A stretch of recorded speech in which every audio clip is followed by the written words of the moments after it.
Hi everyone, welcome back to happy homes by Akhila. ഇന്നത്തെ വീഡിയോയിൽ നമ്മൾ വയനാട്ടിലുള്ള എന്നൂര് ട്രൈബൽ ഹെറിറ്റേജ് വില്ലേജിലേക്കുള്ള യാത്രയും അവിടുത്തെ വിശേഷങ്ങളൊക്കെയാണ് കേട്ടോ കാണിക്കുന്നത്. അപ്പോൾ വയനാട് ട്രിപ്പ് പ്ലാൻ ചെയ്യുന്നവർക്ക് തീർച്ചയായിട്ടും കുറേ അഡീഷണൽ ഇൻഫർമേഷൻസ് ആയിരിക്കും ഈ ഒരു വീഡിയോ. വയനാട്ടിലെ ലക്കടിയിലാണ് കേട്ടോ ഈ എന്നൂര് വില്ലേജ് ഉള്ളത്. അപ്പോൾ ഇവിടെ വരുമ്പം എനിക്ക് തോന്നുന്നു പാർക്കിംഗ് ഫീസാണ് മിക്കയിടത്തെയും എൻട്രി ഫീസിനേക്കാളും കൂടുതലെന്ന്. അപ്പോൾ ഇവിടെ എൻട്രിക്കായിട്ട് ഏകദേശം 50 റുപ്പീസാണ് കേട്ടോ മുതിർന്നവർക്ക് വരുന്നത്. നമ്മളൊരു നല്ല മനോഹരമായ ജീപ്പ് റൈഡൊക്കെ ഉണ്ട് ഇവിടെ. അപ്പം നമ്മൾ ജീപ്പിലിങ്ങനെ യാത്ര ചെയ്ത് ഒരു മലയുടെ മുകളിൽ ഏകദേശം 2 കിലോമീറ്ററോളം യാത്ര ചെയ്താണ് എന്നൂര് ട്രൈബൽ വില്ലേജിലേക്ക് എത്തുന്നത്. ഇവിടെയാണെങ്കിലും വളരെ പ്രകൃതി രമണീയമായ ഒരു ഹില്ലി ഏരിയയാണ്. മുട്ടക്കുന്നുകളോട് സമാനമായ വാഗമണിലെ ഏരിയയോട് സമാനമായ ഒരു പ്രദേശമാണ്. പക്ഷെ നല്ല കാറ്റും തണുപ്പുമാണ് കേട്ടോ. ഇവിടെ വരുന്നവർ പ്രത്യേകം ശ്രദ്ധിക്കുക. ഏകദേശം വൈകുന്നേര സമയത്തൊക്കെ പോവുകയാണെങ്കിൽ നല്ലതായിരിക്കും. കാരണം ഈ നടപ്പും യാത്രയും കഴിയുമ്പോൾ നമ്മൾ നന്നായിട്ട് ക്ഷീണിക്കും. നടന്ന് മലമുകളിൽ എത്തിക്കഴിയുമ്പോഴത്തേക്കും നമുക്ക് ആദിവാസി ജീവിതങ്ങൾ എങ്ങനെയായിരുന്നു എന്ന് മനസ്സിലാക്കി തരുന്ന കുറച്ച് ചുവർ ചിത്രങ്ങളൊക്കെ കാണാൻ സാധിക്കുവേ. അതുപോലെ കുറച്ച് മുന്നോട്ട് പോയി കഴിഞ്ഞപ്പോൾ ഞങ്ങൾ ആദിവാസികളുടെ വസ്ത്രമൊക്കെ ധരിച്ച് കുറച്ച് ആൾക്കാർ അവിടെ നിൽക്കുന്നതായിട്ട് കണ്ടു. ഒരു സ്റ്റേജ് പെർഫോമൻസിന് പോലെയാണ് തോന്നിയത്. പക്ഷേ അതൊന്നും ഉള്ളതായിട്ട് അവിടെയൊന്നും പറയുന്ന കണ്ടില്ല. പിന്നെ നമ്മൾ കുറച്ചുകൂടെ മുന്നോട്ട് പോയി കഴിയുമ്പോഴാണ് അവിടെ കരകൗശല വസ്തുക്കളും അവർ ഉണ്ടാക്കുന്ന ഉൽപ്പന്നങ്ങളൊക്കെ വിൽക്കാനായിട്ട് വെച്ചിട്ടുണ്ട് കേട്ടോ.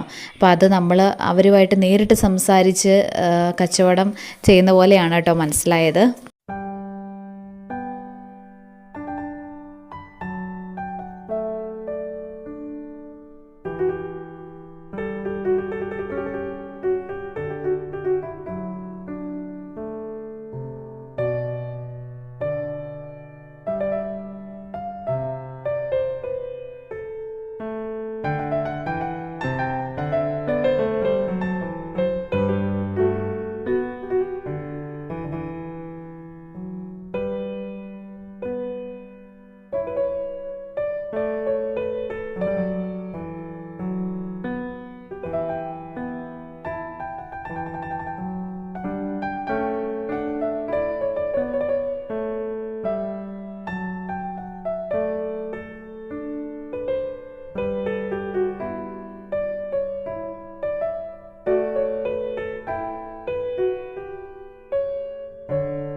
ഉൽപ്പന്നങ്ങളൊക്കെ വാങ്ങിച്ച് നമ്മൾ മുന്നോട്ട് പോയി കഴിയുമ്പോൾ ആദിവാസി ഊരുകൾ നമ്മൾക്ക് കാണാം. എങ്ങനെയായിരുന്നു അന്നത്തെ കാലത്തെ അവരുടെ വേഷവിധാനങ്ങൾ എന്നൊക്കെ മനസ്സിലാക്കിയ ശേഷം അവരുടെ വീടുകൾ എങ്ങനെയായിരുന്നു എന്ന് മനസ്സിലാക്കുക. ശരിക്കും ഒരു AC-യിൽ എയർ കണ്ടീഷണഡ് ആയിട്ടുള്ള ഒരു റൂമിലിരിക്കുന്ന പോലെ നല്ല കാറ്റും കുളിർമയൊക്കെയാണ് കേട്ടോ. ആ ഒരു രീതിയിൽ നല്ല ഹൈറ്റിലാണ് ഒരു രീതിയിലാണ് അവരുടെ വീടുകൾ രൂപകൽപ്പന ചെയ്തിരിക്കുന്നത്.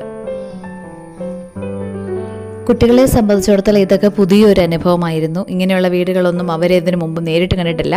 പക്ഷെ നമ്മളൊരു പഴയ തലമുറയായിരുന്നു കൊണ്ട് പണ്ട് കാലത്തെ വീടുകൾ, മണ്ണിൽ തേച്ച വീടുകളും അതിൻ്റെ ഉള്ളിൽ ഭാഗമൊക്കെ കണ്ടിട്ടുള്ളത് കൊണ്ട് അത്ര കണ്ട് പുതിയതായിട്ടൊന്നും തോന്നാനില്ല. പുതിയ അറിവുകളൊന്നും അതിനകത്തുനിന്ന് കിട്ടുന്നതായിട്ട് തോന്നിയില്ല. പുല്ലുകൊണ്ടുള്ള വീടുകൾ, മേൽക്കൂര പുല്ലായിട്ടുള്ള വീടുകളും ഒക്കെ ഉണ്ട് കേട്ടോ. ഇതൊക്കെ ഞാൻ എൻ്റെ കുഞ്ഞിലേക്ക് ഇതുപോലത്തെ വീടുകൾ കാണുകയും ഉള്ളിൽ കയറിയിട്ടൊക്കെ ഉണ്ട്. പക്ഷേ കുട്ടികൾക്ക് ഇതൊക്കെ ഒരു പുതിയ അനുഭവം തന്നെയായിരുന്നു.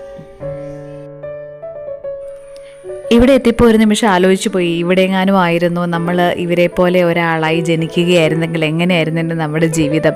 ഒപ്പം പഴങ്ങളൊക്കെ പറിക്കാനായിട്ട് നമ്മൾ കാടുകളിൽ പോകേണ്ടി വരുന്ന അവസ്ഥ, കാട്ടുതേൻ ശേഖരിക്കേണ്ട അവസ്ഥ, നമ്മളിപ്പോൾ കഴിക്കുന്ന ഭക്ഷണ സാധനങ്ങൾ, ഇതിനോടെല്ലാം ഒരുപാട് നന്ദി തോന്നിയ നിമിഷങ്ങളായിരുന്നു കേട്ടോ ഇവിടെ സ്പെൻഡ് ചെയ്ത്. ഇവിടെ ഞങ്ങൾ കുറച്ച് സമയം ഇങ്ങനെ ഇരുന്നു, വിശ്രമിച്ച് വെറുതെ കയറി വന്ന ആ ഒരു ക്ഷീണമൊക്കെ മാറ്റി നല്ല കാറ്റൊക്കെ ഏറ്റ് ഇങ്ങനെ ഇരുന്നപ്പോൾ ഇങ്ങനെയുള്ള ചിന്തകളായിരുന്നു എൻ്റെ മനസ്സിൽ കൂടി പോയത്.